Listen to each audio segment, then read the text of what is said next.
ეგ წონის კლება წარმატებული არ არის. ეგ დიეტა წარმატებული არ ყოფილა და არც ის ადამიანია გამართლებული, ვინც ეს დიეტა მირჩია. ცოდვა ის ადამიანი, რომელიც მაგ დიეტას იცავს. ანუ რჩევა რომ საღამოს ნახევარწლები არ მიიღო, 6-ის მერე ნახევარწლები არ ჭამო, შენი ორგანიზმი ვერ გადაამუშავებს, პირიქით ნეგატიურად აისახება შენი ძილის ფაზაზე. შიმშილის გრძნობით დაძინება არ არის კარგი. ცხოვრების სტილი როგორ იცვლება იმისთვის, რომ ჩემი კვების სტილი დავარეგულურო. მაგისთვის რა ნაბიჯები უნდა გადავდგა? უძილ ღამის შემდგომ ეხა ტახი მაჭამეო, ხო არ გიფიქრია? ეს 800 კალორიამდე დიეტები არის უმრავლესობა, რომელსაც მოიძიებ გემრიელია ჯიზე, ცნობილი ადამიანების დიეტა და ზოგიერთი ისეთი დიეტა, რომელიც როგორც თქვი, ვედრა ლარი დავსად ყრია, თუ როგორც იყო. Mr. Nutrition.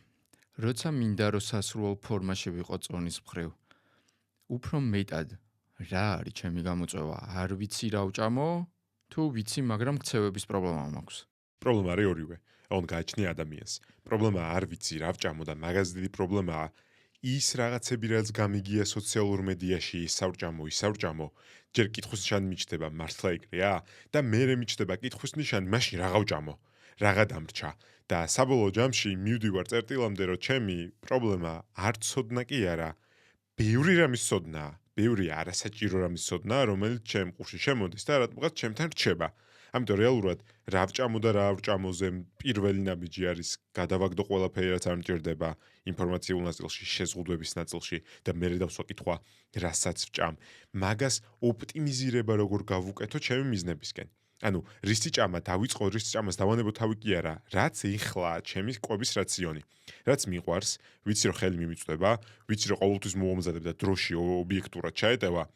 ესენი როგორ დავამოდიფიცირო, რა შეუცვალო, რას მოუვმატო, რას დავუკლო, რომ მიზნისკენ ერთი ნაბიჯი წინ გადავდგა. ეს ალსხა პრობლემაა და მეორე ემოციური ნაწილი.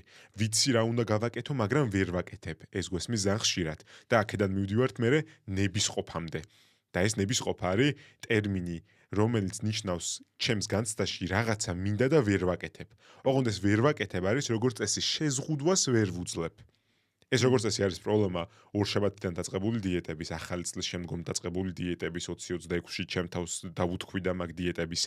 ნიშნავს იმას, რომ მე ორშაბათიდან ვიწყებ ბევრი პროცესის ერთად გამოსწორებას და საბოლოო ჯამში ჩემი ნებისყოფა და ემოციები მიმტყუნებს.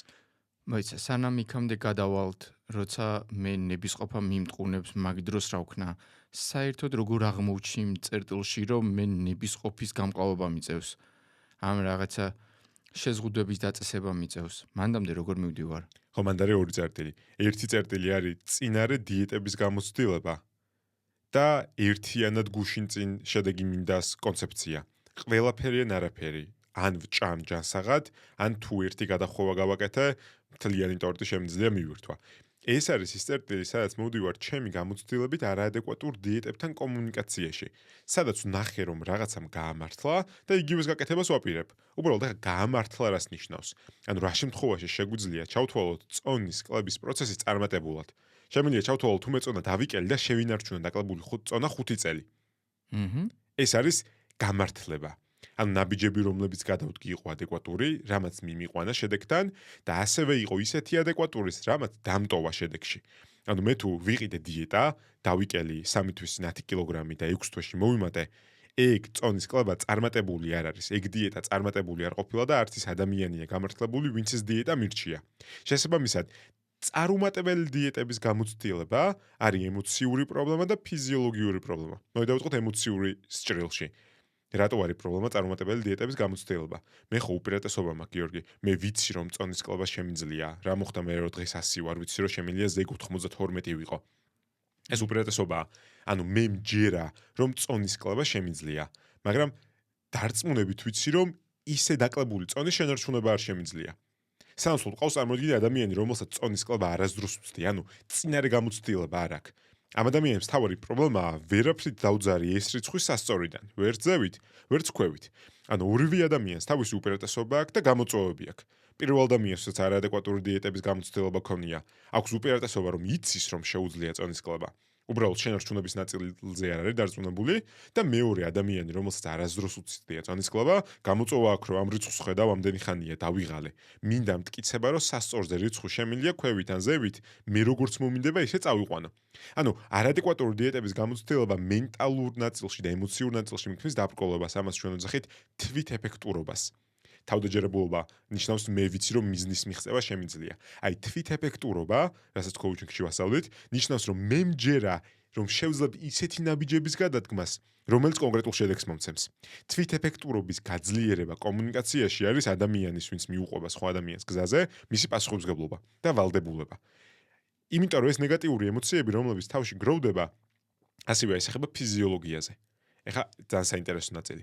მადის დისრეგულაცია, რომელიც შეიძლება მოხდეს არადეკვატური დიეტის გამოცდილებებიდან. ანუ მე დავიკელი წონა, წარმოგიდგენთ მყავს 100 კილოგრამი ადამიანი.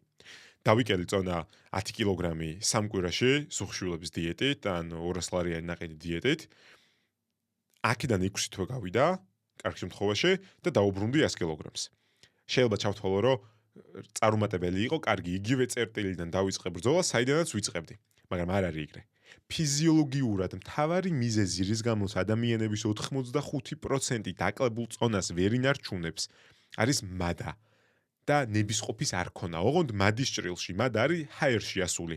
ფიზიოლოგიურად მადის მარეგულირებელი ჰორმონები მიმისწრაფვიან ესე არადეკვატურად დაკლებული წონის მატებისკენ. და მე თუ დავიკელი 10 კილოგრამი, მოვიმატე 10 კილოგრამი და მგონია რომ ისევ 100 კილოგრამიდან ვიწყებ ბრძოლას, პირიქით უფრო ცუდი სიტუაციიდან ვიწყებ ბრძოლას, იმიტომ რომ მადა რომელიც მომემატა, მიუხედავად დაბრუნებული წონისა, დარჩა მომატებული. წარმოგიდგენთ სიტუაცია, სადაც 100 კილოგრამ ადამიანმა დაიკლო წონა, 6 თვეში მოიმატა, მისი მადა მიუხედავად დაბრუნებული წონისა შეიძლება მომატებული დარჩეს დაახლოებით 1 წელი. და წარმოგიდგენთ რომ ამ ციკლში, იმიტომ რომ იმედი გამიცრუდა 6 თვის მერე კიდე ერთი დიეტა დავარტყი. კიდე ერთი დიეტა დავარტყი და ყოველ ჯერზე ვიწყებ ისევ 100 კილოგრამიდან, მაგრამ ამასობაში ჩემი მადა უფრო უკონტროლოა. აი ეს არის წერტილი, სადაც ვსახე რომ ნებისყოფა აღარ მყოფნის შეზღუდვები დავიწყო. ეხა შენ რაც მოყევი, რატომღაც ყველა ჯერზე დიეტა დაუკავშირე წონასთან დაკავშირებულ საკითხს, ან მატება ან კლება. მაგრამ თანამედროვულად იმას ამბობ, რომ 5 წელი უნდა შეინარჩუნო. და თუ დიეტა შეზღუდვა, მაშინ 5 წელი როგორ ვუძლებ ამ ყველაფერს? ვუძლებ თუ ვეჩვევი? ვერ უძლებ დიეტას, ეჩვევი კვების სტილს. ამიტომ რეალურად ჩემ მიერ ნათქვამი დიეტა დღეს არ უნდა განვიხილოთ როგორც უმარილო, მოხარშული, შეზღუდული ტანჯვა. დიეტას აქვს თავისი განმარტება. ეს არის კვების სტილი. დიეტა, რომელიც წონას დამაკლებინებს, არის კვების სტილი, რომელიც კალორიულ დეფიციტში მომაქცევს. დიეტა, რომელიც წონას მომამატებინებს, არის კვების სტილი, რომელიც კალორიულ პროფიციტში მომაქცევს. დიეტა, რომელიცაც გავიუმჯობესებ ჩემ პერფორმანსს, უკეთ ვივარჯიშებ, არის კვების სტილი, რომელიც ამაში მეხმარება.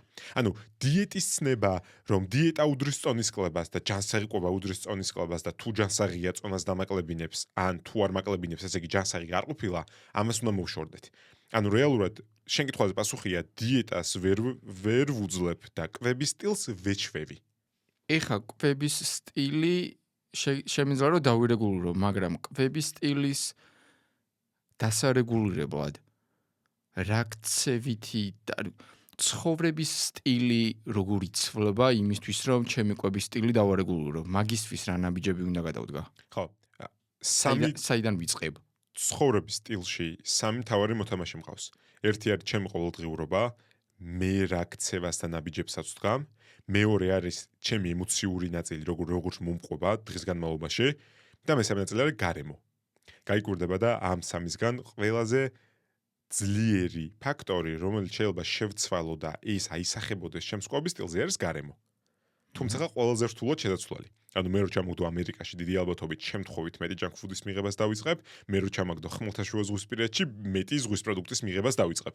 ანუ მე რო შემეძლოს ერთი ხელის მოსმით გარემოს სრულობა, პირველი შევსვლიდი გარემოს, იმიტომ რომ ყველაზე დიდი ეფექტი ექნება ჩემს ყოველდღიურობაზე, ანუ ჩემს ყოველდღიურ კვებით არჩევანზე. თუმცა როგორც წესი გარემოს სრულობა არ არის ყველაზე მარტივი ნაბიჯი. ვერ ეტყვი ადამიანს გადაცხოვრდი სხვაგან, მეგობრებს რომელიც მიგისწრაფვიან ყოველ პარასკევს ერთი პიცა და ლიტრა ღვინოსკენ მოშორდი და არც არის სწორი ნაბიჯი. იმიტომ რომ რთული შესაძლებელი და მე მეორე არასაჭირო. იმიტომ რომ მე რეალურად რაში მჭირდება ჯანსაღი კვება. იმიტომ რომ მინდა დიდხანს და ხარისხიანად ვიცხოვრო. ეხლა კითხვა გისვამ, გინდა 25 წლამდე იცხოვრო, მაგრამ ყოველთვის ქშიოდეს, ქციოდეს და საწოლში იყო მინჯაჭული და მეგობრების გარემოს მოშორებული? ალბათ არა. გავიქი. და თუ ესეა, გარემოს თუ ვერ ვეხები, მაშინ რა არის სწორი ნაბიჯი, რომელიც შედეგს მომცემს?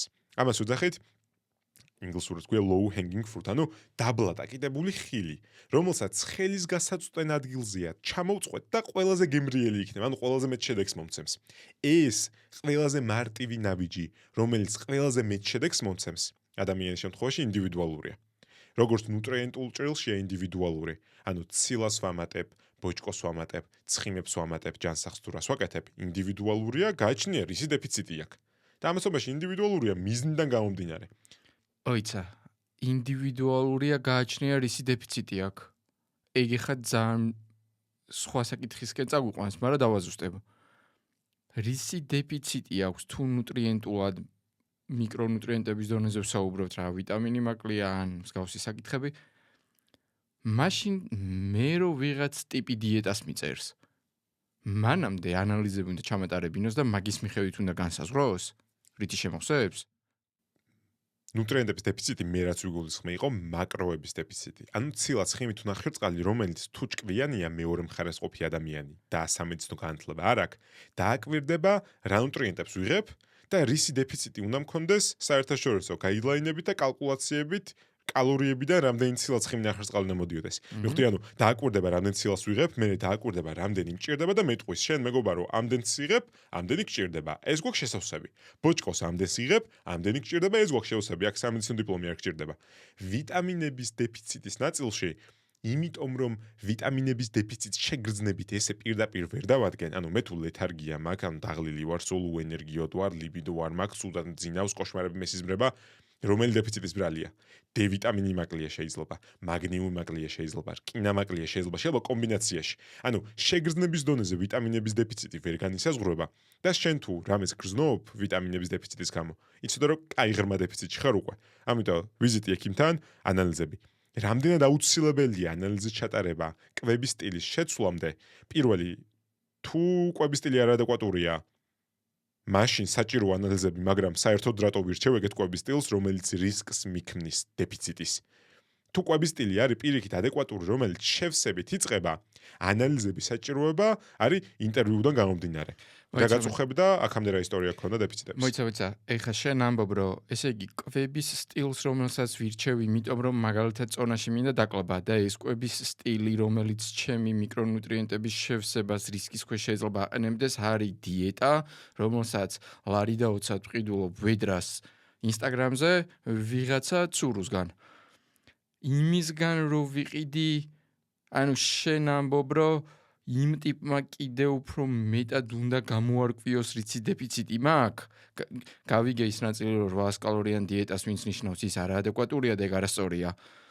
დაცოდოა ის ადამიანი, რომელიც მაგ დიეტას იცავს და 5 წლის თავზე ადგება მე ჯანმრთელობის ისეთი პრობლემა, რომ ვერ ხვდება ეს 5 წლის წინ მიღებული არაადეკვატური გადაწყვეტილება რა შუაშია მის დღევანდელ ჯანმრთელობის პრობლემასთან და ვერც ის ხვდება, ვინც ეს გადაწყვეტილება მიაღებინა, იმიტომ რომ არცაც არ აქვს ცოდნა, მაგრამ ანუ მინიმუმ რა უნდა გააკეთონ, თუ მაინც და მაინც მაგ არჩევანს აკეთებს.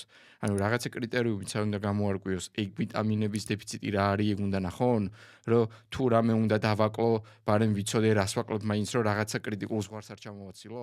მაგ კითხვაზე პასუხს ჯერ გაქცე მარტივად. ანუ კითხვა უფრო მეტად უნდა იყოს თუ არა ყურადღებით ადამიანი, რომელიც სხვას 800 კალორიან დიეტაზე სვამს, იმიტომ რომ ბევრი საფრთხე აქვს. პასუხია კი, უფრო მეტად ყურადღებით უნდა იყოს, მაგრამ აქ ეხა შემოვატრიალოთ კითხვა საერთოდ საიდან გაჩნდა 800 კალორიანი დიეტები. 800 კალორიანი დიეტებს თავისი სახელი აქვს ნუტრიციოლოგიაში. მას ქვიათ ექსტრემალურად დაბალკალორიული დიეტები. Low energy density ან დაბალკალორიული დიეტები, ან ექსტრემალურად დაბალკალორიული დიეტები. დაბალკალორიული დიეტა ქვია 800-დან 1200 კალორიამდე თუ იღებს ადამიანი, ძალიან დაბალკალორიული დიეტა ქვია 800 კალორიამდე თუ იღებს ადამიანი ყოველდღიურად. ეს 800 კალორიამდე დიეტები არის უმრავლესობა, რომელსაც მოიძიებ გემრიელი აჯიზე, ცნობილი ადამიანების დიეტა და ზოგიერთი ისეთი დიეტა, რომელიც როგორც ჩვენ თქვი, ვედრა ლარი დაუცად ყრია, თუ როგორც იყო. ნაკოდ. თუ ეს ესეა, საერთოდ საიდან გაჩნდა იდეა და გვჭირდება, უნდა არსებობდეს დაბალკალორიული დიეტები? პასუხია კი. ძალიან დაბალკალორიული დიეტებს თავისი ადგილი უკავიათ მხოლოდ სამედიცინო გარემოში. ანუ ექიმები, დიეტოლოგები, ნუტრიციოლოგები, მათ შორის კლინიკური და ექთნები, რომლებიც ჩართული არიან სიმსუქნესთან ბრძოლაში, ზოგიერთ ქვეყანაში გაიდლაინში უწერია დაბალკალორიული დიეტა. ოღონდ იქ ექიმი, ნუტრიციოლოგი ან ექთანი, რომელიც ცოდნით არის სავსე, იმ 800 კალორიაში წერწმუნდება, რომ ადამიანმა ყველაფერი მიიღო მაქსიმალურად, რაც შეეძლო მიიღო 800 კალორიიდან. ცილა, ნახირწყალი, ცხიმი და ვიტამინები და მინერალები. და ესეთი ვისჭირდება თურმე სიმსუქნის სამკურნალოდ შეიძლება იყოს თუ სიმსუქნე არის ქრონიკული დაავადება, BMI 30 და მაღლა, სიმსუქნის მენეჯმენტში ვიყენებ, რატო ვიყენებ? მაგას არა აქვს რისკები? აქვს რისკები, მაგრამ თუ დგება სიტუაცია, სადაც ადამიანს წონის გამო ექმნება ისეთი ჯანმრთელობის პრობლემა, რომ მისი წონის კლება და სწრაფად წონის კლება არის პრიორიტეტი, თუ ამ სწრაფად წონის კლებისგან მიღებული საშიშროებები ნაკლებია, ვიდრე ეს ადამიანი რო აქ დარჩეს და წონა არ დაიკლოს, ეს ჯანმრთელობის საშიშროება ცუდს და ნაკლებად ცუდ შორის ვაკეთებ არჩევანს და მაქსიმალურად რეგულირებულ გარემოში ვცდილობ 800 კალორიაში რაც შეიძლება მეტი მივაწოდო. და ეხლა ის როგორ ხდება საქართველოში, ქართულ რეალობაში, ინფლუენსერსა და იმას შორის, რა ქვია, მომხმარებელს შორის არ ხდება. მომწერე, ჩამირიცხე, ჩაგიგდე, თავში ქვაგიტეხია. ანუ ვერაფერს იგზამს ადამიანი, რომელიც ამას აკეთებს, რომ გადააზღვიოს რისკები. და რატომ ხდება მაინც დღემდე, ახლა კითხვა ისმის, მაშინ რატო არ აღმოიფხრა, რატო არ ჯარიმდება ეს ადამიანი, კანონი რატო არ გვაქვს განსაზღვრავს, ვინ უნდა დაგაწეროს კვება და ვინ არა. იმიტომ რომ როგორც ჩვენ თქვი, შედეგები არის დაგვიანებული უმრავლესობა ადამიანისთვის. ანუ დროთა განმავლობაში თუ არ დაგროვდა ნეგატივი, რომ ამ ადამიანმა ეს კვება მომცა და 5 წელიწადში ეს შედეგი მივიღე, სწორედ იმიტომ რომ ვერც გამცემი და ვერც მიმღები ამ კავშირს პირდაპირ ვერ ხედავს და დაგვიანებულია 5 წელში. ამიტომ დღესაც მაგ რეალობაში ვართ, რომ საკმარისი ნეგატივი არ არის დაგროვებული ამ 800 კალორიანი დიეტების დამწერების მიმართ, რომ საერთოდ თავი ვერ გამოყონ სოციალურ ქსელში კი არა გარეთ. კაი, დეფიციტების ამბავი გავიგე და რო დაუბრუნდე ნებისყოფას. ნებისყოფაში შენ ახსენე, რომ მადა მიძლიერდება ძალიან, როცა ძალიან დიდ დეფიციტში ვარო და სწრაფად ვიკლობ წონას. თუ სწრაფად არ დავიკელ წონა, ჩემი მადის რეგულირებას კიდე რა შეიძლება რომ უშლიდეს ხელს? ძილი. პირველი ყველაზე დაფარული ტერი ემოციური და ნუტრიენტული მენეჯმენტის. ძილი. ძილის უძილო ღამე, ერთი ღამის უძილობაც კი ვიცი რომ ნეგატიურად აისახება ჩემი მადის მარეგულირებელ ჰორმონებზე. უძილო ღამის შემდგომ და ძილის დეფიციტი ნიშნავს 5 საათნახევარ, 6 საათნახევარ ძილს. მე მჭირდება დაახლოებით 7 საათნახევარი 9 საათი უმრავლესობაზე დასრულს. მე თუ ძილი მაქვს დარღვეული, ერთი ღამის უძილობაც კი აისახება მადის მარეგულირებელ ჰორმონებზე, მაღლა მირბის, გრელინი, შიმშილის ჰორმონი, ლეპტინი, ეცემა, მადის მარეგულირებელი ჰორმონი, დამაქოითებელი. ვიცი რომ ნეგატიური გავლენა აქვს ჩემს ინსულინის მგრძნობელობაზე, უძინარი ღამის შემდგომ უფრო მეტია ჩემი ინსულინის რეზისტენტობა და ნაკლებია მგრძნობელობა და ამასობაში ვიცი რომ ეს ყველაფერი დროთა განმავლობაში აისახება ისეთ ნეგატიურ უკონტროლ სიტუაციაში, რომ ვიცი რომ მინდება მეტი ცხიმი და ნახშირწყალი. უძილო ღამის შემდგომ რო შეხვიდე მაღაზიაში, ყველაზე რთულია უძინარზე ჩაუარო იმ დახს, სადაც ბოლოს შოკოლადები ყრია. იმიტომ რომ შენმა ორგანიზმმა იცის რა არის ენერგიის სწრაფი წყარო და მას ენერგიის სწრაფი წყარო ჭირდება, იმიტომ რომ გონია რომ წინა ღამეს, იმიტომ კი არ ეძინა, რომ დღესასწაულზე იყავი. იმიტომ რომ გონია რომ ყიზილბაშები შემოესვინენ და ფეხზე იდექი რომ შემოტევისთვის გეყურებინა. ანუ ეს ჩვენ რო დღევანდელ რეალობაში ვართ, ეს შემასხელულმა ევოლუციურმა არ იცის.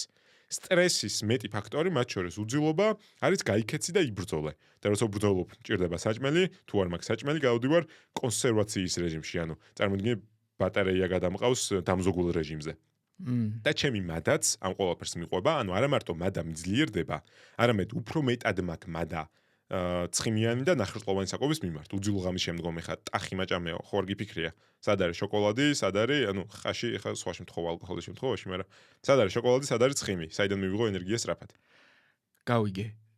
თუ ამბობთ, რომ ძილი მნიშვნელოვანია, შენ ახსენე დროის რეინჯი მონაკვეთი, რა, უხეშად რო ვთქვათ, რომ 7-8 საათი უნდა მეძინოს. ჩემი მადის ჰორმონებზე და ნებისყოფაზე ის მოქმედებს, რომ 5 საათი მძინავს, თუ შეიძლება 7 საათი მეძინოს, მაგრამ ძილის ხარისხი არ მივარგოდეს და მაინც მქონდეს მადა გაქცეული. ხო, ანუ მარტო ძილის შუალედი არ კმარა გულის სიმშვიდისთვის. თუ მძინავ 7 საათი, შეიძლება ჩემი ძილის ხარისხი იყოს არაოპტიმალური, ძილის ხარისხი გულის ხოთმაგობრება, რომ ძილს აქვს თავისი ფაზები. ორგანიზმის აღდგენა, მათ შორის ჩემი ცენტრალური ნერვული სისტემის გადატვირთვა, აი წარმოიდგინეთ კომპიუტერის საღამოს გადატვირთვა და მეორე დღეს ახლიდან დაიწყოს მისმა მყარმა მეხსიერებამ მუშაობამ, შეიძლება არასწორი ანალოგია გავაკეთე, მაგრამ მივხვდით რის თქმა მინდა. იგივე ამბავია აქ. ანუ ჩემი ღრმა ძილის ფაზა თუ არ წარიმართა ისე როგორც საჭიროა, ისეთი სიღრმის არ იყო, დროის არ იყო, მარტო ძილის შუალედი არ გმარა. თუმცა ჯერ ამით ვიწყებთ საუბარს, სანამ გადავალთ ძილის ხარისხზე.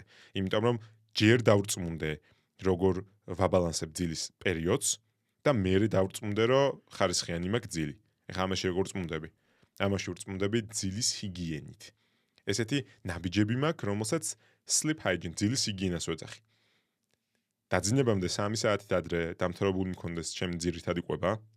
დაძინებამდე 1 საათით ადრე იდეალურ შემთხვევაში თუ მოვშორდები ლურჯ ეკრანს ან მეკეთება სათვალე, რომელიც დამიცავს ან გამოსხივებისგან იდეალური. მეძინოს გრილ ოთახში, იმიტომ რომ ტემპერატურა ჩაძინების პროცესში ადამიანის ორგანიზმი ტემპერატურას გასცემს. ამიტომ მე თუ ცხელგარემოში მძინავს, თუ შეგიმჩნევია, როცა ცხელა ნაკლებად კარგად რო გძინავს, ან ჩაძინება რო გიჭირს, სწორედ იმიტომ რომ ჩაძინებისას ორგანიზმმა ტემპერატურა უნდა გასცეს. გრილ გარემოში, ცხელი სხეული გრილ გარემოში კარგად გასცემს ტემპერატურას, ჩაძინება მარტივდება. სწორედ მაგიტო ესოთ ხოლმე თბილი წინდები ფეხზე საღამოობით რო იცოდე. ეხმარება ორგანიზმის ტემპერატურა გასცეს. მეძინოთ ბნელ ოთახში და ჩუმ ოთახში. აი ამ ყველაფერს თუ ვითვალისწინებ და კოფეინი მაქვს 6-8 საათის წინ მიღებული დაძინებამდე. ეს 6 რჩევა მეხმარება ძილი სიგიენა იმ დონემდე მივიყვანო, რომ თქვა რომ მინიმალური მაინც გავაკეთე. რომ დავწუნდე რომ თუ 7 საათი მძინავს, იმ 7 საათში სწორად მეძინა. 8 საათი თუ მძინავს და 8 საათიდან მინდა რომ კარგად მეძინოს, ხარისხიანად. რამდენი ხანი უნდა მეძინოს იმ ფაზაში, რომელიც ხარისხიან ძილს უზრუნველყოფს? დაახლოებით 20%. ანუ 8 საათიდან გამოდის საათ ნახევარზე ცოტა მეტი, ანუ საათ ნახევარი თქვი. დაახლოებით 20%. ამის განსაზღვრა შემიძლია სპეციალურ ლაბორატორიაში, სადაც ძილზე ხდება დაკვირვება და როგორც წესი ის არ ხდება ხოლმე უბრალოდ მაინტერესებს ძილი განსაზღვრა რა არის, ეს ხდება მაგალითად ძილის აპნეის განსაზღვრა და სხვა დაავადებების დროს. ან შემიძლია მეკეთოს smart საათი ან smart რომელიმე ისეთი საკეთებელი, რაც მაქვს სამაჯური მაგალითად ან smart ბეჭედი, რომელიც ძილის ხარისხს ასე თუ ისე ადეკვატურად განსაზღვრავს. ყოველ შემთხვევაში იმას მეტყვის, გუშინ რომ მეძინა, მასთან შედარებით დღეს უკეთ მეძინა თუ უფრო სულად მეძინა, თუ ზუსტ რიცხვებს არ მოცემს. გავიგე და მე თუ 8 საათი მძინავს, მაგრამ ღრმა ძილის ფაზებში ვერ ვარ ისე როგორც უნდა ვიყო. მაგ დროს გამოსავალი რა მაქვს, რამე კვები თუ არეგულურებ, რამე აქტივობით, რამე საკვები დანამატით, რა ხდება მაგ დროს? კარგი, კვების ნაწილში პირველი ვთქვათ, რომ თუ ისეთ რამეს ვაკეთებ, რომელიც ძილს უშლის ხელს, ძილის ხარისხს, ეგეთ რაღაცების კეთებას მურჩე. მაგალითად, ძილის ხარისხს ხელს უშლის დაბალნახევარწლოვანი დიეტა. ძილის ხარისხს ხელს უშლის დაბალკალორიული, ექსტრემალურ დაბალკალორიული დიეტა. როცა ქშია და ქცივა, ცუდად გძინავს. სანამ შემდეგზე გადახვალ, რას ამბობ, რომ 800 კალორიან დიეტაში დაბალნახევარწლოვანია ეგ? როგორც წესი, საიდან იზოგება კალორიები, როგორც წესი პირველი მტერი ნახევარწლოვანი და ცხიმი. ანუ შენ ამბობ, რომ 800 კალორიანი დიეტა ისედაც იდეალურად ეს რო გეძინოს, ჯერ ერთი რომ მაინც უდია, იმიტომ რომ მადე მაინც გამატება და პლუს ამას, იმიტომ რომ დაბალნახევარწლოვანია, კიდე უფრო მეტად ამძაფრებს მადას და მერე მათი ვარსყიდულობ ყოველ 3 დღეში ერთხელ. კი, შიმშილის გრძნობით დაძინება არ არის კარგი. ანუ არ უნდა მშიოდეს. ერთი სუფრის კოვზი, თხილეულ თესლეულს, ცოტა ნახევარი ჩაის კოვზი თაფლი რო დავასხა ზემოდან, რომელიც ადეკვატურ ნუტრიენტებს მომცემს, ისეთ ნუტრიენტებს მომცემს, რომელიც მერე ძილში მეხმარება, ძალიან ოპტიმალურია. ანუ დიეტაზე ვარ და მშიერი დავიძინე, ეს ხო, ეს არის რა ქვია, განცდა, რომ თუ მშია, ანუ სწორად მივდივარ. თუ მშიერი დავიძინე, ანუ ხვალ უფრო გავხდები. აი ეს არის არასწორი მიმართება, როგორც კუნთური მასის მატება არ არის დამოკიდებული იმაზე, რამდენად ტკივა კუნთი, თუ კუნთი არ ტკივა, კუნთი არ იზრდება, არასწორია. აქაც ეგრეა, თუ არ ქშია, ვერ იკლებ, არასწორია. პირიქით არის საქმე. ეს არის კვების ნაწილში, ანუ ყველაფერი გამოურიცხო, რაც ძილში მიშლის ხელს. შემიძლია რამე მივიღო, რომელიც გამართულ ძილში მეხმარება? მოდი ვთქვათ ნუტრიენტები, რომლებიც ცალსახად ვიცით, რომ ძილის პროცესში მეხმარება. ესეთი ნუტრიენტი არის ამინომჟავების ისეთი კრებული, მაგალითად კონკრეტულად ტრიპტოფანი, ვიცით რომ არის ამინომჟავა, რომელიც ორგანიზმში გადადის ბიოქიმიურ გარდაქმნებში სეროტონინად, სეროტონინს ბევრი იცნობთ როგორც სიამოვნების ჰორმონს, მაგრამ არ იცით რომ სეროტონინიდან წარმოიქმნება მელატონინი, თქვენი ძილის ჰორმონი. ანუ ოპტიმალური ისეთი ცილოვანი საკვები, რომელიც ქათამში შედის, ზღვის პროდუქტებში მაქვს ტრიპტოფანი, თხილეულ თესლეულში, ბანანში მაქვს ტრიპტოფანი, რომელიც ბოლო კვებაზე დამეხმარებოდა ამ პროცესში, კარგია, თამაშის წესებს არ შეცვლის, მაგრამ სასიამოვნოა. მაგნიუმი მინერალი, რომელიც პირდაპირ ვიცით, რომ ძილის პროცესებს ეხმარება. მათ შორის მაგნიუმი ამცირებს ჩაძინების პროცესს. აი, თავს რო დადებ ბალიშზე, მაქედან სანამ ძილში გადახვალ, ეგ პროცესი არის ჩაძინების პროცესი. ჩაძინების ლატენტურ ფაზას ამცირებს. ამასობაში მოთამაშე ფეხის სინდრომი თუ გაქვს, მოუსვენარი ფეხის სინდრომი, მაგაშიც გეხმარება. და ამასობაში მაგნიუმი გეხმარება, ზოგიერთ კვლავ მეუბნება, რომ ღრმა ძილის ფაზებზეც დადებითად აისახება. მაგნიუმს დანამატად მივიღებ, თუ საკვებიდან მივიღებ, ორივე არჩევანი მაქვს. საკვებში დავხვდები მაგნიუმს, ყველაფერი რაც მწვანეა, თხილეულ თესლეული, მათ შორის ბანანია მაგნიუმის წყარო. ცხოველური პროდუქტები ასე თუ ისე მცირედად. ამ ყველაფერს ვითვალისწინებ ჩემი ბოლო კვებისთვის. იდეალურ შემთხვევაში ჩემი ბოლო კვება არ არის ცხიმებით ძალიან სავსე და ასევე ნახევარწლებს შეიცავს და ცოტა ცილას ტრიპტოფანისთვის. ანუ რჩევა რომ საღამოს ნახევარწლები არ მიიღო, 6-ის მერე ნახევარწლები არ ჭამო, შენი ორგანიზმი ვერ გადაამუშავებს, პირიქით ნეგატიურად აისახება შენი ძილის ფაზაზე. თუ გინდა გეძინოს ბავშვივით, ბოლო კვებაზე დაძინავდე 3-4 საათი ადრე, დარწმუნდი რომ ნახევარწლოვანი წყარო ქონდა პროდუქტი შეტანილი რაციონში. აი ეს პროცესი დაეხმარება შენი ბედნიერი ღრმა ძილის ბავშვივით დაგეძინება. ეს საერთოდ ბავშვივით დაგეძინება რას ნიშნავს არ ვიცი, იმიტომ რომ ბავშვებს არ ძინავთ კარგად. ეგ არ ვიცოდი. ხო, ჩვილივით დაგეძინება, ჩულს რამდენჯერ ეღუძება ღამეში იმისთვის რომ მიირთვას. მაგრამ ღრმად დაგეძინება, როგორც საჭიროა, ზრდასრულს როგორც ჭირდება.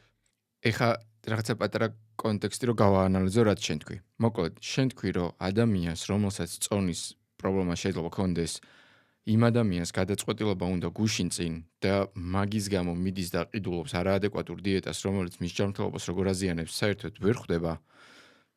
მაგრამ როდესაც ამ ნაბიჯს გრამს, იმიტომ რომ მინიმუმ ეხლა რაც ჩამოთვალე, ეგ ინფორმაცია მას არ აქვს და მაგის გამო ვერ ხვდება ის გადაწყვეტილება, რატო არასწორი. როდესაც ნაბიჯის გადადგმას იწყებს, არის გაუაზრებელი ოპტიმიზმის ეტაპზე, რომ ის წონას დაიკლებს და ყველაფერი კარგად იქნება. და გაუაზრებელი ოპტიმიზმის დონიდან მერე ნენელა ქვემოთ მოდის და ცოტა ხანში აღმოაჩენს, რომ ყველაფერი ისე კარგად არ არის, როგორც მას უნდა და უკვე გააზრებულ პესიმიზმში გადადის. მერე ამ გააზრებული პესიმიზმიდან ქვემოთ ჩამოდის თუ კიდე გააგრძელა და ჩამოდის უკვე სასოწარკვეთის ეტაპზე. და სასოწარკვეთის ეტაპიდან მერე ნებდება ნელა ისევ უკან ბრუნდება იმედით, რომ ამჯერად მაინც რო დაიწყებს, ამჯერად მაინც მოხდება ყველაფერი კარგად და აი ამ წრეზე ტრიალებს მთელი თავის ცხოვრება და ბოლოს მერე ფსკერზე დადის და სწორდება. და ვერაფერს აღარ აკეთებს. ნებდება. და პირიქით უფრო მეტი ცუდი ჯანმრთელობის პრობლემები აქვს. ეხა ჩემი დაკვირვებით რაც უყურებ, ადამიანები, რომლებიც მაგ დიეტებს ყიდულობენ, უბრალოდ იმის გამო, რომ before after ინახა ვიღაცამ და ის არ ვიცი მე რო გავხსენი ინსტაგრამი კაცო და რო ვნახე რომ ვიღაცა ტიპი არის არ ვიცი 130 კილო და უცებ მეუნება რომ შეხედე 3 თვეში უცებ როგორ არის 80 კილო, ანუ მე ის მომწონს, მაგრამ ეს 3 თვეში თუ ვიღაცამ მართლა დააკლებინა 50 კილო, ანუ დიდება მას და ასე შემდეგ. მაგრამ ის ადამიანი მე უკან რო წონას იბრუნებს, ის after სურათი ხო დაბრუნებული წონის მერე აღარ არის გადაღებული, ანუ 5 თვეში რო გადაიღო სურათი, after-ში ხო 130 კილოზე მეტი გამოჩნდებოდა. და before after იქნებოდა რომ უფრო ანუ ამას ხო არ უყურებს და მოკლედ ეხა ჩემს აღქმაში ამ ციკლში დადის ეს ადამიანი და თან მგონია რომ ამას გააზრებულად აკეთებს. იმიტომ რომ შეიძლება ინფორმაცია არ ქონდეს, რის გამოც განსაზღვრავს ის გადაწყვეტილება, რატო არასწორი, მაგრამ ბიჭო, შედეგს ხო ხედავ, კაცო, რომ 6 თვეში მაქსიმუმ იდეალურ შემთხვევაში ისევ დაიბრუნე ის წონა, რაც დაიკელი და თან უფრო მეტი მადა გაქვს. მაინც რატო აკეთებენ? მან რა ხდება? ნახე, როცა საუბარი მაქვს იმედზე. ამ ეტაპებს როგორ გადის? რა ქცევები, რა ნებისყოფა? მან არის მთავარი კითხვა, ერთი რატომ ვირჩევ იგივეს გაკეთებას, რაც აქამდე. და რა თქმა უნდა, მან არის წერტილი, ვარ ოპტიმისტი, ზედმეტად ოპტიმისტი. ან გავუცნობიერებლად ვიწყებ ისეთი რაღაცის დაჯერებას, ანუ ხო რეალურად რწმენაა. მე წამს რო შედეგს მივიღებ. არა, არ მწამს, ეგ იმედია. იმედია, ანუ იმედი მაქვს შედეგს მივიღებ. პროცესს ვიწყებ და იგივე შედეგს ვიღებ, იმიტომ რომ რეალურად აქ არის ემოციური მენეჯმენტი, მაგრამ ცოდნის მენეჯმენტი, ანუ ადამიანები ვინც ეგ ბევრი გზა გაიარა, ბევრჯერ გაიარა, უფრო სწორად ერთი და იგივე გზა. უფრო დიდი ალბათობა რომ რომელიღაც გზაზე თქვას რომ აღარ მინდა იგივე გზის გავლა. სანამ ეს მოხდება, ემოციურად სანამ ისე დავიტვირთები, რომ ვიცი რომ ამ გზამ მატკინა და აღარ მინდა მეორეჯერ მეტკინოს, ან მესამეჯერ, ან მეათეჯერ, მაგამდე თუ რამე დამეხმარება არის ცოდნა. ცოდნა იმის რომ როცა ვნახავ ამ before და after-ებს, ანუ ფოტოს, მანამდე ფოტოს მერე და მამით მოვიხიბლები, ჯერ კითხვა დავსვა, რა არის სამედიცინო დასტურებული ადეკვატური წონის კლების ტემპი? რისი უნდა მჯეროდეს საერთოდ და რა უნდა მინდოდეს? რისი იმედი უნდა მქონდეს? ეს არის სხეულის მასის 1%-ის კლება ერთ კვირაში. ეს ნიშნავს, რომ 100 კილოგრამი ადამიანი ერთ კვირაში უნდა იკლავდეს 1 კილოგრამს. ეს ნიშნავს იმას, რომ დროთა განმავლობაში, რაც უფრო დაბალ კილოგრამიდან იწყებ კლებას, მით უფრო ნაკლები კილოგრამი უნდა იკლო იმ კვირაში.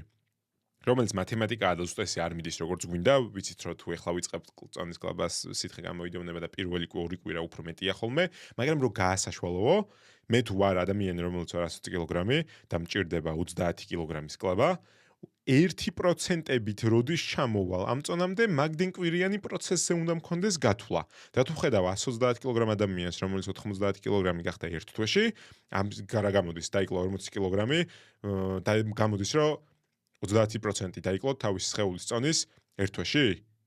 შეიძლება ვაჭარბებ? 120 კილოგრამიდან 90 ჩამოვიდა, 30 დაიკლო პლუს მინუს. ანუ კვირაში მისი წონის კლება იყო 10 კილოგრამი პლუსში, რომელიც ცალსახად არა ადეკვატურია. შესაბამისად, რა მოლოდინი უნდა მქონდეს? არის ცოდნიდან გამომდინარე. ან გამოცდილი ნეგატიური დაგროვილი გამოცდილებიდან. და ზოგიერთი ადამიანი შე არ დაუგროვებია ეს ნეგატიური გამოცდილება და გილოცავთ ეს არ დაგიგროვებთ ეგ ნეგატიური გამოცდილება ჯერ. ან ცოდნით უნდა შევაფასო. ანუ მე რთო ხედავ ფოტოს, დავაკვირდე შუალედს, თუ აჭარბებს 1% სხეულის მასის კვირაში, ან 2%, 2% არის სიმსუქნის მქონე ადამიანების შემთხვევაში, სადაც შეიძლება გამართლებულად ჩაითვალოს წონის კლება და უსაფრთხოდ და შენარჩუნებადად. ესე იგი რაღაცა არ ვიცი, ან ისა რა ქვია, სასწაულმოქმედი ეს ადამიანი და რაღაცა შექმნა, რომელიც არავის არ შეუქმნია არასდროს და დიდი ალბათობით არა, ან რაღაცაში ესაქმე და რაღაცაში ესაქმე, ისევ სწორედ შენაც თქვი, ხო, რომ ერთ თვეში მაგ შედეგი before და after-ი და 5 თვეში აღარავინ მიდებს შედეგს. და ეს გაკეთებულია. Biggest Loser სტადია გაკეთებული ამერიკული შოუ რო იყო, რომ უყუროდნენ ხალხს სიმსუქის მქონე ადამიანებს, ვინც იკლებდა, ქონდა თუ 20-20,000-იანი ჯილდო ბოლოს. და ვინც უფრო მეც დაიკლებდა, ის გაიმარჯვებდა. და არის გაკეთებული 5 თუ 10 წლის მერე შოუს შეფასება. და გამარჯვებულები ყავთ მოყვანილი და რომ ნახო ფოტოები გამარჯვებულების, რომელმაც დაიკლეს ძალიან დიდი წონა და დღეს რო წერენ ვიდეოს, უმრავლესობა მათგანს მომატებული აქვს წონა. იმიტომ რომ არა შენარჩუნებად იგზებით და ყვირილწივილით და იმითი რა ქვია, ოფლის ზღვრით და ცრემლის ზღვრით მოხდა მისი მათი წონის კლავის პროცესის წასვლა. რა საინტერესოა ისე ეგეთი შეფასება ჩვენც რო გავაკეთოთ before after-ის სურათები, ვინც ვიდებთ რო ვიცოდეთ ვინ არის, ყველა რომ მოვიყვანოთ. საინტერესო გემო მათი ჯორნი და გამოცდილება. ისე ეგენი მაინც რატო არ წერენ კომენტარში, ან შეიძლება წერენ და უშლენ კიდეც ვიღაცები, ან აჰაიდებენ. არის გამორჩეული. გავიქე. აი, ნებისყოფის ამბავს რო დაუბრუნდეთ. რა უნდა გავაკეთო? ანუ შეხედე მე რო წონაში მოვიმატე, არ მინდოდა და დარწმუნებული ვარ არავის არ უნდა თუ წონის მატება მიზანმიმართულად არ უნდა რაღაც კონკრეტულ მოცემულ მომენტში. უკონტროლოდ რო გამექცა. ეგ ხო იმიტომ გამექცა, რომ მაგ პროცესშიც კი არ მქონდა ნებისყოფა. ან ნებისყოფა არ მქონდა, ან არ ვიცოდი რომ პროცესი ისევ უნდა მიმართა. ნახე, ანუ განსხვავებაა მან რა. მე თუ დიეტას ვიწყებ იმ მიზნით, რომ როცა მივარ შედეგთან, ზემოთ იქნება თუ ქვემოთ არ აქვს მნიშვნელობა, რაც არის ჩემი მიზანი. მაგ დიეტას დავასრულებ და მერე ვიცხოვრობ ისე როგორც აქამდე ვცხოვრობდი და ვიყვევები ისე როგორც აქამდე ვიყვევები, არავინ მეუბნება რომ წონის შენარჩუნება ერთი ახალი ცალკე პროცესია. და არის ქცევები, რომელიც მეხმარება დაკლებული წონის შენარჩუნებაში. და წონასთან მისვლა არ არის დასასრული ჩემი გზის. ეს თუ არ ვიცი, როგორც კი გადავყვეთ ფინიშის ხაზს, მივედი ზევით 10 კილოგრამში, სადაც მინდოდა თუ ქვევით 10 კილოგრამში, სადაც მინდოდა, ფინიშის ხაზი გადავყვეთე და მგონია რომ ყველაფერი შეიცვალა ჩემ ცხოვრებაში. არასდროს დაუბრუნდები უკან წესის, ანუ ვდუნდები. ამიტომ რეალურად წონის კლების შემდგომ მეორე გზა არის წონის შენარჩუნება, რომელიც არანაკლებ რთულია და სტატისტიკურად კიდე უფრო ესეთი შემაწრწუნებელი. 85% ადამიანების იმატებს წონას 5 წელიწადში, კიდე უფრო ცუდი სტატისტიკაა 10 წელიწადში. დაკლებულ წონას. ანუ ყოველი ნაბიჯი 4-დან 1 ნაბიჯია წარმატებული, 3 ნაბიჯი წარმატებელი. ნახე რას დავაზუსტებ. მე რო ადამიანი ვარ, რომელიც დავდექი იმ წერტილში, რომ მინდა ჩემი წონა დავარეგულურო და დავიკლო. ზედმეტ წონის გამო შეიძლება რაღაცა გარკვეული ჯანმრთელობის პრობლემები ან წინაპირობები შემექმნას, ან ინსულინ რეზისტენტი გავხდი, ან რაღაცა შემაწუხა. რაღაცები ხდება, წავედი ექიმთან მეკლუე და მოკლედ თვალს ახარბიელო შედეგი არ მაქვს. მე ხო ვიცი, რომ ეს ჩემთვის კარგი არ არის და მინდა რომ დავიკლო. რატომ მიჭირს მაგნაბიჯების შენარჩუნება? იმიტომ რომ მიზანია ჩემთვის ანუ არ არის საკმარისად ღირებული ის მიზანი, რისთვისაც მე ეს ქცევითი ჩვევები უნდა ჩამოვიყალიბო? შეიძლება, მაგრამ უფრო ხშირად არ ვიცი ქცევები, რომელიც ამ შედეგში დამტოვებს. ანუ ნახე, სურვილი და შედეგი არის განსხვავებული კონცეფცია. სურვილი, მერე ქმედება და მერე შედეგი არის უკვე ერთი ჯაჭვი. ანუ მე შეიძლება სურვილი მქონდეს, მართლა გულით მინდოდეს, მაგრამ შედეგი ვერ მივიღო, იმიტომ რომ არ ვიცოდე რა ნაბიჯები უნდა გადავდგა. კავშირი სურვილს და შედეგს შორის არის ნაბიჯები და მე თუ ვიცი რა არის ნაბიჯები, რომელიც შემანარჩუნებინებს მიღებულ შედეგს, უკვე მიმარტივდება საქმე. ანუ პროცესში თუ ვისწავლე მენეჯმენტი, მერე კითხვა ისმის, ვიცით თუ არა ქცევები, კვლევებით, რა ქცევებია, რომელსაც წონის წარმატებულად შემანარჩუნებელი ხალხი ყოველდღიურად ცხოვრებაში იყენებს? პასუხია ვიცით. ერთი ესეთი ქცევა არის ადამიანები, რომლებიც შედეგს ინარჩუნებდნენ, იკვებებოდნენ მოსაწყენად. ანუ ნაკლები მრავალფეროვნება გაგიკვირდება და არის ერთ-ერთი ქცევა, რომელიც შედეგს მანარჩუნებიებს. ოღონდ რას ნიშნავს? თუ მე წონის კლებისას მიზნად მაქვს მეტი მრავალფეროვნება, იმიტომ რომ მე თუ კალორიების დეფიციტში ვექცევი, ვეცადო ბევრი სხვადასხვა პროდუქტი მოხდეს ჩემ რაციონში, რომ ვიტამინების, მინერალების, ნუტრიენტების დეფიციტი ავირიდო თავიდან, მივედი შედეგთან, უკვე ჩემი მიზანი არის ერთფეროვნება. ანუ ვისწავლო და ვიცოდე ისეთი 3-4 საყვარელი საუზმე, რომელიც მიყვარს, მანაყრებს, ხელი მიმიწვდება და დროში ვატევ. 3 საყვარელი ხემსი, 3 საყვარელი სადილი, 3 საყვარელი ვახშამი, იმიტომ რომ პროცესი მიმარტივდება. ვიცი, სატყიდულობ თვალი და ხუჭული, რომ წინაღამეს ნაჩხუბარი, ცუდად დაძინებული ავდგე, უკვე ვიცი, რომ კარადაში ზევით მარცხნივ ეს არის და ქცევის დონეზე ავტომატიზაციით მიუყვები. ანუ პირველი ქცევა არის მოსაწყენი გახადე შენი კვება. იცოდე, ზუსტად რა გჭირდება, სატყიდულობ, როდის ჭამ და გააგრძელე ეგრე ყოფნა. მეორე ქცევა არის დაბალკალორიული ალტერნატივების ცოდნა. ანუ მე თუ მიყვარს რძის პროდუქტი და ვგიჟდები იოგურტზე, დაბალცხიმოვანი, მაღალცილოვანი იოგურტები არსებობს. მე თუ მიყვარს ყველი, რაოდენობის კონტროლით და ასევე შედარებით დაბალცხიმოვანი ალტერნატივებით, შევეცადო, ვეცდები იმას ის ჭამო, რაც მიყვარს. და ამასობაში ჩავანაცვლო სწორი დაბალკალორიული ალტერნატივით და მესამე კრიტიკულად მნიშვნელოვანი ნაწილი ფიზიკური აქტივობა. ადამიანები, ვინც ინარჩუნებენ წონას, რაღაცა ნაბიჯებს მაინც დგამენ დღის განმავლობაში ფიზიკური აქტივობის ნაწილში. არა მარტო სტრუქტურიზებული ფიზიკური აქტივობით, ანუ ვარჯიში, დარბაზში. არამედ ისეთი აქტივობებით, სადაც იციან, რომ ნაბიჯებს გადადგამენ, ფეხითიული ან კიბეებს გამოიყენებენ. ეს სამი თუ მაქვს შეკრული, ვიცი რომ ალბათობა, რომ შევინარჩუნო მიღებული შედეგი, ბევრად უფრო მაღალია. და ერთი ძალიან პრაქტიკული რჩევა. ადამიანები, ვინც დიეტით, ანუ კვების სტილით და კალორიული დეფიციტით მივიდნენ სასურველ შედეგამდე, რომ მივლენ შედეგამდე, მეორე დღიდან ხელები არ დაიბანონ 5-2-ზე. არის ესეც საინტერესო პრინციპი. 7 დღე თუ აქამდე იყავი ყოველდღე კალორიულ დეფიციტში, ანუ იმაზე ნაკლებს ჭამდი, ვიდრე გჭირდებოდა და მაგან მიგიყვანა კონკრეტულ შედეგამდე, მეორე დღიდან შედეგის მერე თუ იწყებ მეტის ჭამას, პირველი ემოციურად არის ძალიან რთული. მე მეშინია, წონა არ დავიბრუნო უკან. ანუ შენ რო თქვი ესე ბრმად და ერთ დღეში და ორ დღეში არ ხდება. ეს ხდება პროცესია, მაგრამ მე თუ მეშინია უკან წონა არ დავიბრუნო, უფრო მეტი სტრესი და შეზღუდვები შემიძლია დაუწესო თავს და მე მაცი ვარ ვიჭამო. ანუ მეორე დღიდანვე შიში რო წონა ხო არ დამიბრუნდება, ეხა მეტის ჭამა, ნორმალური ჭამა რო დავიწყო ნორმალური ოდენობით, არის ვალიდური და ბევრ ადამიანს აქვს მით უმეტეს რაც დიდი შედეგი მიიღო, ეშინია, აღარ უნდა იქ უკან დაბრუნება. ამიტომ ეს ადამიანებისთვის ადეკვატური რჩევა, კვირაში 7 დღე ვიყავი კალორიულ დეფიციტში. ეხლა კვირაში 2 დღე მაინც დავრჩე კალორიულ დეფიციტში. მიუხედავად იმისა, რომ წონის კლება აღარ მჭირდება, 5 დღე ვიყვება ნორმაში, და ეს ნორმა რას ნიშნავს? თამაში წესები არ იცვლება. რასაც ჭამდი, იმას ჭამ უბრალოდ ცოტა მეტს. ხემსი, რომელიც მიყვარდა და ნაკლებად ხშირად მქონდა, ეხლა მეტად ხშირად მაქვს საკვებში. და 5 დღე თუ ნორმაში ვიყვები, 2 დღე ვცდილობ კალორიულ დეფიციტში ვიყო. და ეს 2 დღე გადააზღვევს ყველაფერს, რაც იმ 5 დღეში შეიძლება მოხდეს. მეტი შემომეჭამა, უფრო მონატრებული მქონია, უფრო მეტი მომინდა, მეგობრებთან ერთად წავედი. ეს 5-2-ზე პრინციპი საშუალებას მაძლევს რაღაც პერიოდი და პროპორციულად იყოს ეს რაღაც პერიოდი. თუ წონის კლუბას დაუთმე 12 თვე, მინიმუმ 3 თვე მაინც ესეთ გარემოში ვიყო, რომ შევხედო, რომ შენარჩუნება შემიძლია. და როგორც კი ამას დავინახავ და ქცევებს დავნერგავ, ის 2 დღე კალორიული დეფიციტით შემიძლია ამოვაგდო და ხანგამოშვებით მივმართო, როცა დამჭირდება და ვიგრძნობ, რომ მჭირდება. კაი, კიდე ეგეთი ბევრი აზრი მომისმენია ადამიანებისგან, რომ ამ ქვეყანაში ხო ჯანსაღად ვერ იკვებები. ყველაფერი ამ პესტიციდებით თუ რაღაცებით, რასაც ამბობენ ხოლმე, არ ვიცი არ მახსოვს, იმას რაღაც აჭამეს, ქათამი ჰორმონით არის გაზრდილი, მოკლედ ჯანსაღი აღარაფერი აღარ შემოგვცა, სოფლიდან ყველა წამოვიდა ჯანსაღი, კარო, მაგათ ლოგიკას რო ჩაყვერე, სადღა უნდა დაგრჩეს მაგ ლოგიკით, მაგრამ ეგ იმას არ ნიშნავს, რომ სოფლიდან ყველა წამოვიდა, რომ ჯანსაღი აღარ არის დარჩენილი და მან რა ხდება?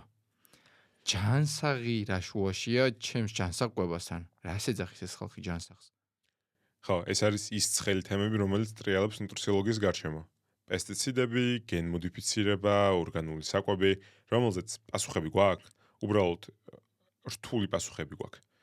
და იმიტომ რომ ამაზე პასუხი რთულია, იმიტომ რომ უნდა აგიხსნა მთელი ფიზიოლოგია და მათ შორის ბოტანიკა, ეს პესტიციდები როგორცად მოქმედებენ და ნუტრიენტულად თუ რამე განსხვავებას მაძლევს, მაგალითად პესტიციდებით მოყვანილი ვაშლი და პესტიციდების გარეშე მოყვანილი ვაშლი. სად მაქვს ნუტრიენტული განსხვავება? ამ ყველაფერს, იმიტომ რომ ვერ გიხსნი ერთი დაჯდომით და 2 წუთში, ამიტომ პოზიცია რომელიც მიჭირავს, არის ის რომ რისი კონტროლით არ შეგვიძლია, ნუ ვაკონტროლებთ და თავი გამანებოთ. და რისი კონტროლით შემიძლია მაგის კონტროლი დავიწყო. ანუ მე თუ ყველა იმ პრინციპს ვითვალისწინებ ქცევით და ნუტრიენტულ ნაწილში, რაც ვიცი რომ მტკიცებულობაზე დაფუძნებულია და მჭირდება, შედეგების 80%-ს ვიღებ და ვინარჩუნებ. აი მაგის მიღმა ისეთი თემები, რომელიც უფრო მაშინებს და მძრგუნავს ვიდრე ძალას მაძლევს, მაგაზე არ ვსაუბრობ. თითქოს არც არსებობს. დავუშვათ რომ ყველაფრის კონტროლი შემიძლია და რისი კონტროლი შემიძლია, მაგას ვაკონტროლებ. ვერ ვაკონტროლებ პესტიციდების ნაწილს, იმიტომ რომ ჩემ ხელთ არ არის, შემიძლია დავწერო პეტიცია, რომ ადგილობრივ ფერმერებმა ისწავლონ პესტიციდების გამოყენება. მერე კითხვა შემოდის ზოგიერთი დიდ კომპანიას უფრო ენდობა ზოგიერთი ინდივიდუალურ ფერმერს, მან სად არის სიმართლე, ესეთი მარტივი განსაზღვრული არ არის. ამიტომ მეტში ისეთი სფერო, რომელიც მხოლოდ მეტში მაძლევს, ვირჩევ რომ მაგ სფეროში გონება და დრო არ დავუთმო, იმიტომ რომ ძალიან ბევრი ფაქტორია, რომელიც ჩემ წინააღმდეგ არის. მათ შორის გარემო, მათ შორის დრო, მათ შორის არ ვიცი, პოლიტიკა, ეკონომიკა, ბევრი წერტილია, რომელიც ხელს შეიძლება არ მიწყობდეს, მაგრამ მე თუ დავანებებ ამ ყველაფერს თავს და ვკონცენტრირდები იმ სადავეებს მოვიმარჯვებ, რომლის მოკაჩვაც შემიძლია და რაც შეიძლება მეც სადავეს გავიჩენ ხელში ჩემი ცოდნით, ეს არის სიმშვიდე. ჯანსაღყვება უნდა იყოს სიმშვიდე და არა ორთორექსია, რაც არის ფიქსაცია ჯანსაღყვებაზე. აი ამაში თუ პესტიციდია და აქ თუ 20 კალორიით მეტი არ შევჭამ, სხივის გაკეთებულს არ შევჭამ, იმიტომ რომ იქ შაქარი გაუმატა, ეს მეორე უკიდურესობა, რომელიც ჯანსაღყვებაში არ ჯდება. ეს არის ერთ-ერთი კვებითი აშლობის სახედაც შეიძლება მოვიხსენიოთ. ფიქსაცია ჯანსაღყვებაზე არ მჭირდება, თავაშვებული კვებაც არ მჭირდება, სადღაც შუაშია ბალანსი, რომელიც ცოდნით მიიღწევა. შენ ახსენე ეკონომიკაც. და ეკონომიკას მინდა შევეხო ოღონდ იმ ჭრილში, რომ რაღაც კვლევა იყო თუ არ მახსოვს საიდან, სადაც ამბობდნენ, რომ ადამიანები, რომლებსაც მეტი შემოსავალი აქვთ, უფრო ნაკლებად აქვთ წონის პრობლემა, ვიდრე იმ ადამიანებს, ვისაც შემოსავალი ნაკლები აქვთ. ოღონდ მიზეზი შემოსავლიანობაში არ არისო. ანუ იმიტომ რომ სმენია ბევრისგან რომ ბიჭო ჯანსაღი კვება ძვირია და მაგიტო ვერ ვიცავ და მაგიტო გამირბის წონა და ასე შემდეგ, მაგრამ მან რაღაც სხვანაირად იყო და მან რა ხდება? რამდენად მჭირდება ის რომ თვეში 10,000 მქონდეს შემოსავალი იმისთვის რომ მე ერთი რომ იდეალურ ფორმაში ვიყო და მეორედ ამავდროულად ჯანმრთელად. სტატისტიკურად საქართველოში რაც ვიცით არის ის რომ რაც უფრო მაღალია სოციოეკონომიკური სტატუსი ოჯახის, მით უფრო მაღალი ხელმისაწვდომობა აქვს პროდუქტებზე, რომელიც ჯანსაღია ჩვენთვის. ანუ მეტი ნუტრიენტი და ასევე კალორიები აქვს. ეს არის ხილი და ბოსტნეული, ბოჭკო, თხილეული თესლეული, ცილის-წყარო, მაგრამ თურმე სქესთა განსხვავება მაქვს სტატისტიკურად. რაც უფრო მეტია საქართველოში სოციოეკონომიკური სტატუსი კაცის, მით უფრო მაღალია მისი სხეულის მასის ინდექსი. მაგრამ რაც უფრო მაღალია სოციოეკონომიკური სტატუსი ქალის საქართველოში, მით უფრო ნორმაში აქვს სხეულის მასის ინდექსი. ანუ ეს ახლა არის დიდი ალბათობით ბევრი სოციალური ფაქტორიდან გამოწვეული, ხო, კაცის საქმე წყდება სუფრაზე და ხინკალზე და ლუდზე და ქალი, რომელსაც იმის საშუალება აქვს მეტი დრო დაუთმოს თავის სხეულს, მეტი შემოსავლის ფონზე უთმობს. იმიტომ რომ ხელი მიუწვდება და ამაზე ფიქრობს. ანუ ესე მარტივად არ ყოფილა, რაც უფრო მაღალია სოციოეკონომიკური სტატუსი, მით უფრო ნორმაშია ჩემი ჯანმრთელობა. კაცებში საქართველოში პირიქით ხედავთ ყველაფერს. ამასობაში ბავშვებში არის საინტერესო კორელაცია. ხო, ეხლა ამას კორელაცია რა არის? არის კავშირი, მაგრამ მიზეზშედეგობრიობა არ არის. ანუ თუ მეტი ფული მაქვს, უფრო ჯანსაღი ვარ და თუ უფრო ნაკლები ფული მაქვს, უფრო ნაკლებად ჯანსაღი ვარ, ესე მიზეზშედეგობრიობა და არ ვიძახით კორელაციას. საქართველოში ბავშვებში ოჯახს რაც უფრო მეტი სოციოეკონომიკური სტატუსი აქვს მაღალი, მით უფრო მეტი ხელმისაწვდომობა აქვს ბავშვს მოზარდს ხილზე, ბოსტნეულზე, თხილაუთესლეულზე, ცილის წყაროებზე, მაგრამ ამასობაში სტატისტიკურად უფრო მაღალია ამ ბავშვის სხეულის მასის ინდექსი. ანუ ესე პირდაპირ სოციოეკონომიკური სტატუსის მატება არ არის გამოსავალი პრობლემის. ყოველ ჯერზე მეტი როცა მექნება, მაშინ დავიწყებ ჯანსაღყოფაზე ზრუნვას არ არის სწორი გამოსავალი. ანუ მე უნდა დავიწყო იმის ფიქრი, რა კარტებიც მიჭირავს ხელში, აქ უკეთესი არჩევანი როგორ შემიძლია გავაკეთო. იმიტომ რომ უფრო ფინანსურად დამზოგველი იქნება მე თუ კარტოფილს მოვხარშავ, ან გამოვაცხობ, ვიდრე 9 ლიტრა, 9 ბოთლზეც ჩავაცხი ზემოდან, რომელიც ან არაჯანსაღი იქნება, ნაკლებად ჯანსაღი იქნება და ამასობაში მეტი დამიჯდება ზეთის ყიდვა. ანუ რაღაც ქცევები არის, კვერცხის მოხარშვა და შეწვა ამასობაში შემიძლია ისე რომ ნაკლები ზეთი დავახარჯო ამ ყველაფერს. მაშინ როცა სოციოეკონომიკური სტატუსი ნიშნულოვანი მოთამაშეა, მარტო იმიტომ კი არაზე მიმიწვდება ხელი. იმის გამო რომ რა სტრესები მაქვს და ამ სტრესების ფონზე ვირჩევ თუ არა რომ ჯანსაღყოფაზე საერთოდ ვიფიქრო. უფრო მეტად ეგ. ეს ვიცი რომ პრობლემაა და ამას გვერდს ვერაუვლით და რახან გვერდს ვერაუვლით, კითხვა დავსვათ, ეხლა სადაც ვარ, მაგ თუ არა არჩევანი უკეთესი ნაბიჯები გადავდგა და უმრავლესობა შემთხვევაში ჯერა იმის რომ ყველა ადამიანს აქვს ერთი სწორი ნაბიჯი, რომელიც შეუძლია რომ გადადგას და დიდ შედეგებს მოუტანს ჯანსაღყოფის მიმართულებით. შენ ახსენე ბავშვების ამბავი. და ბავშვებს მოზარდებს, ანუ არასრულწლოვანს, მცირეწლოვანს, ანუ ხო უფრო მეტად აქვთ ნებისყოფის პრობლემა ვიდრე დიდ ადამიანებს, თუ არ არის ეგრე? ნებისყოფა წარმოდგენა არ მაქვს მართლა ხომ არ შეგვიძლია ვიმშელოთ. ნებისყოფა თუ ნიშნავს იმპულსი მივიღე და გავაკეთე, ანუ მომინდა და გავაკეთე და მომინდა და არ გავაკეთე. მომინდა და არ გავაკეთე, რატო არ გავაკეთე? ადამიანი ზლასრული თუ ამას საზღვრავს, რომ იმიტომ რომ ადრე რო გავაკეთე, ცუდი შედეგი მივიღე, მოზარდზე გამოცდილებები დაგროვებული არ აქვს. შესაბამისად, შეკავება იმპულსის არის დაკვირვებით მშობელთან. და იმ ახსნით, რომელსაც მშობელი მოუფიქრებს თავის ქმედებას. ანუ მე იმიტომ ავჭამ ეს შოკოლადის ფილა ბოლომდე, რომ ვიცი რომ ჩაუმეძნება 9 საათში და მე შვილო შენ ვეღარ გეთამაშები. ამიტომ ყვებას რაც უფრო მეტად უყურებს მშობელი, როგორც მხოლოდ წონის სამართავ ნაწილს, მით უფრო მეტად აქვს ბავშვს დამოკიდებულება მსგავსი. და რაც უფრო პატივისცემით უყურებს მშობელი საკვებს და ამასობაში დედა რომელიც ჯანსაღად იკვებება ამასობაში უფრო ენერგიული და ბედნიერია და ბავშვი ამას გრძნობს და ამკავშირებს აბამს, უფრო მეტად შეუძლია გადაწყვეტილებები მიიღოს გააზრებულად, ალბათ. როცა ამბობ, რომ შობელს უყურებს ბავშვი და მერე კოფის აკოპირებს, მიახლოვებით მაინც. ცდილობს დააკოპიროს. ხო, ცდილობს დააკოპიროს. ანუ თუ შობელს ჭარბი წონა აქვს, მაგის პრობლემა აქვს. და ცდილობს რომ რაღაცა დიეტებზე იყოს, მაგრამ ვერ არეგულირებს, იმიტომ რომ მოუწია რომ გუშინწინდელი შედეგის მისაღები გადაწყვეტილება მიიღო და ლარდაოციანი კალორიული დეფიციტის დიეტა ეყიდა. და შედეგს რო ვერ იღებს, ამ დროს ესეთი მშობელი, როდესაც ბავშვს უკრძალავს რაღაცების რაღაც რაოდენობით ჭამას, ეგ ბავშვზე შედეგის მომცემი არის? იმიტომ რომ დედა შენ მე რა უნდა მირჩიო? სარკეს შეიხედე? ეხლა მაგას ბავშვი არ იტყვის, მაგრამ მაგას ხო არ ფიქრობს. ნახე, გააჩნია დედის კომუნიკაციას ბავშვთან ამ პროცესში და ემოციას უფრო მეტად. იმიტომ რომ ბავშვები ძალიან კარგად აღიქვამენ გარშემო ემოციურ სტატუსს. ანუ ოჯახში თუ დედამ და მამამ მიჩხუბა და ის ბავშვს არ მოусმენია, მაგრამ მაგის მერე შევიდა ოთახში, მაგა აი აურის და გარემო შეგრძნება ძალიან კარგად შეუძლიათ. ამიტომ დედის სიტყვებთან ერთად დედის ემოციურ ქცევას აქვს მნიშვნელობა.